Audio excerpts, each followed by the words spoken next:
अयोध्येतील प्रभू श्रीराम प्राण प्रतिष्ठा निमित्त पंचवटी नगरीमध्ये अखिल भारतीय विद्या परिषदेच्या वतीने भव्य दीप उत्सवाचं आयोजन करण्यात आलं होतं। या दीप उत्सवामध्ये सुमारे 50,000 दीप प्रज्वलित करण्यात आले। सायंकाळी 6 वाजता हा कार्यक्रम सुरू झाला। मुख्य आकर्षण महारांगोळी आणि विद्युत रोषणाई हे होते।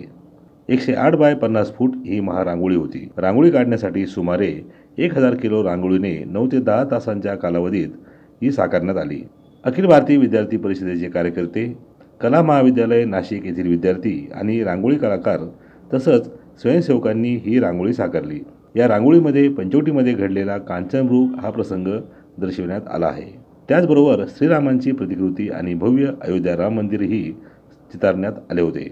सांस्कृतिक कार्यक्रमाने दीप उत्सवाची शोभा वाढवली। या प्रसंगी डॉक्टर अनिरुद्ध धर्माधिकारी, अभिनेता संकेत निकम चिकटगावकर, अभिनेत्री प्राजक्ता चव्हाण हे उपस्थित होते।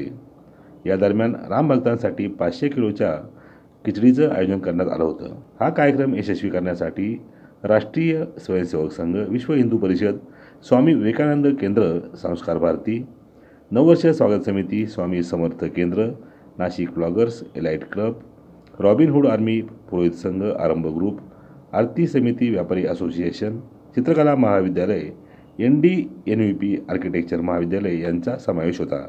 नाशिकरांनी या उत्सवात सामील होत उत्स्फूर्त प्रतिसाद दिला। मनोहर गायकवाड, दिशान्यूज, नाशिक।